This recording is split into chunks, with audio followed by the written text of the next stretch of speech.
I hope that some of these Major League Baseball teams are going to be all right, because this is different. They're not in the bubble here, these Major League teams in baseball. It's not like the NBA. It's not like the NHL or the WNBA. They're not in bubbles.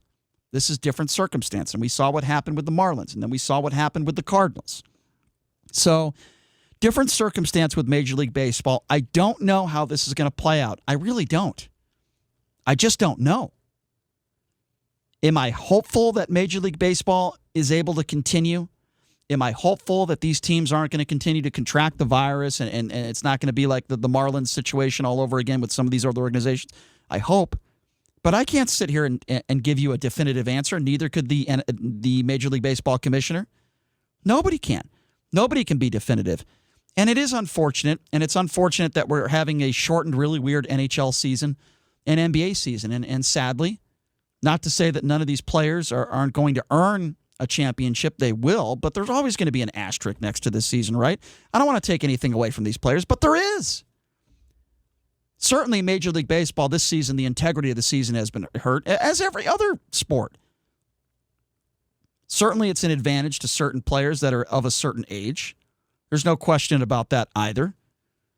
But I guess what I'm trying to say is I don't know what the future holds, but I'm just really happy that we have professional sports again, regardless of the fact that we're not allowed to have fans in attendance for these games. And the guy joining us on the line right now, I've been wanting to talk to him for a while. He is one of the best in the business. He is the radio voice of the Oakland A's and definitely has some Las Vegas ties as well. That would be Ken Korach. Ken, thank you so much for joining us. How are you?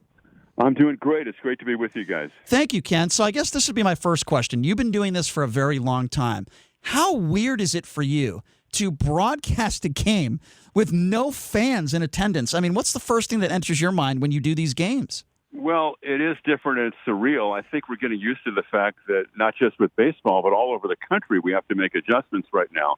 The one thing that is really unusual about it for me that I think has helped is that they're piping crowd noise through the PA system at the Coliseum in Oakland. So that may sound strange, and I guess it is because it's phony crowd noise, but it's like real crowd noise that was recorded. Right. So when I'm doing the game, I can hear that. So I think it's been, and I've listened to several games that from other clubs, and it kind of sounds almost normal on the radio because you hear that right. kind of hum and that buzz underneath, which I think really makes radio special, especially baseball on the radio. So I think it's really helped my energy level because it would really be dry with no sound at all behind what we were doing. That certainly makes sense. I mean, talking to these players, I mean, how do some of these Oakland A's players feel about this playing in front of no fans?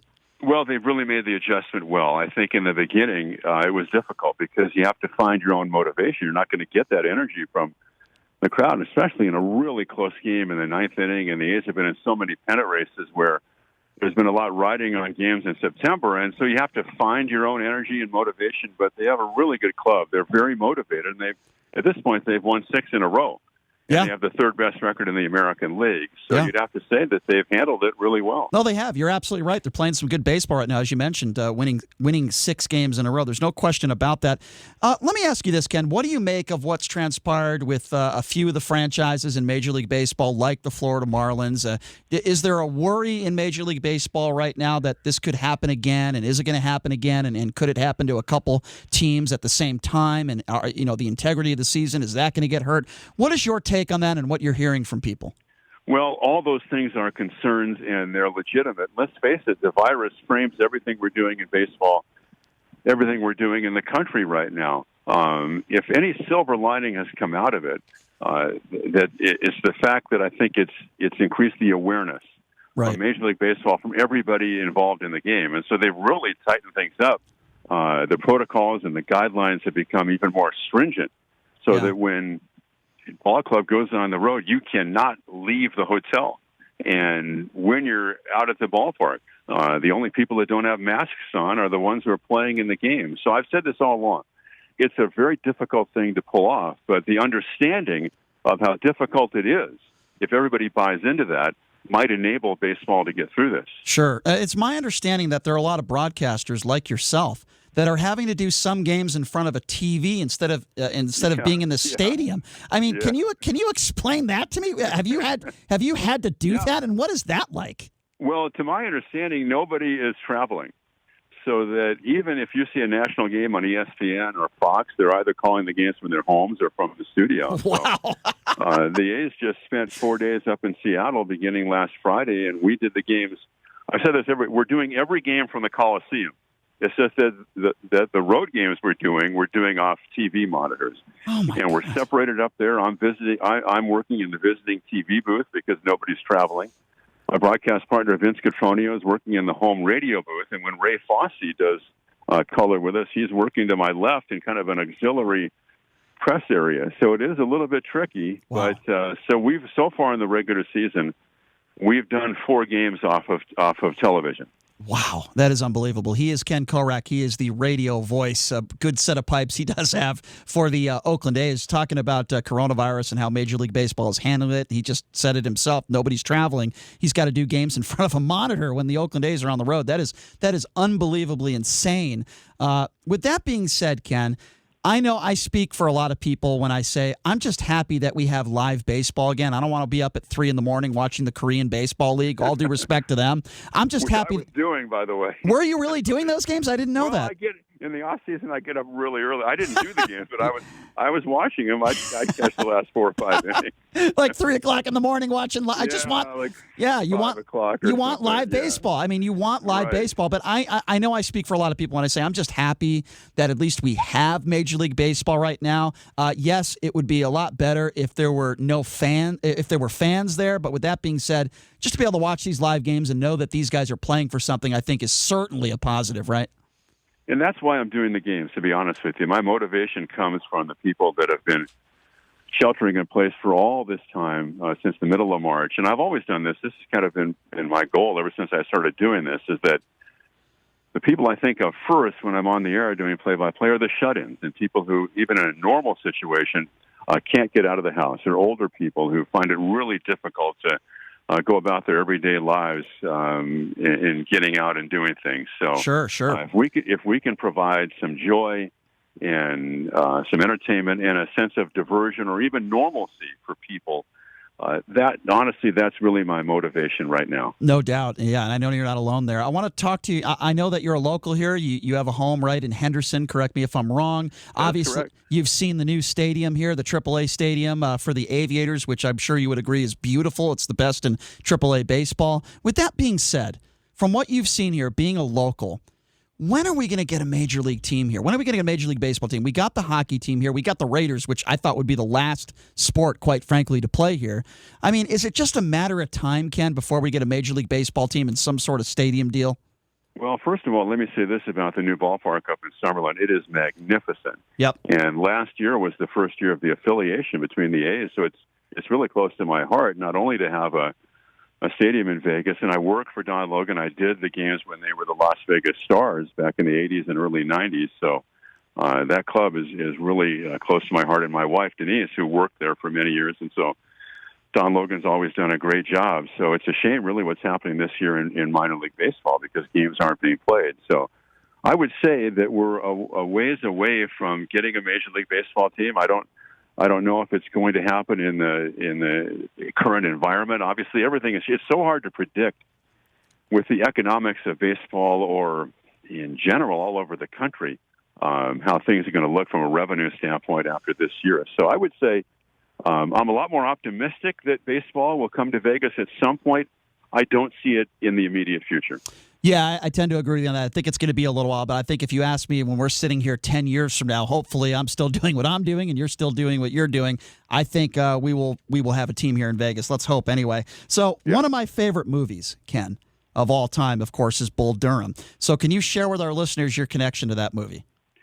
I have no connection to Bull Durham. I have a connection to Moneyball. Or Moneyball. I was actually literally in Moneyball, but Moneyball, I love Bull Durham. correct. It's phenomenal. Anybody who's spent time in the minor leagues can certainly relate to almost every scene in Bull Durham, but I'm still getting residual checks from Sony Pictures for Moneyball. It pales in comparison to what Brad Pitt is receiving or Jonah Hill or the rest of the cast, but I'll every tell once you, in a while, like a check for $13 will roll in, and my wife will say, hey, we can go out to dinner and do something. how lucky is Billy Bean that you get somebody as lavish looking as Brad Pitt to play you in a movie? I mean, he's a lucky guy, right? And Brad Pitt nailed Billy.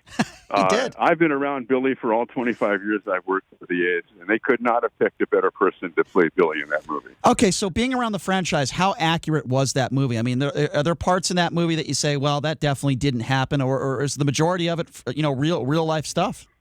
Well, it's a great question. It's a little complex. I think that they were true to the message in Michael Lewis's book, and I believe the book Moneyball had a huge impact on the game and was seminal from the standpoint that the use of analytics and metrics and the way things have changed from that standpoint around the game. And you look around baseball, there are a lot of graduates from Ivy League schools or general managers. You wouldn't have seen that years ago. Now, there was some Hollywood license taken, obviously, in the movie, and they didn't spend a lot of time on the fact that the A's still had this incredible pitching staff and Eric Chavez and Miguel Tejada on the left side of the infield. So they glossed over that.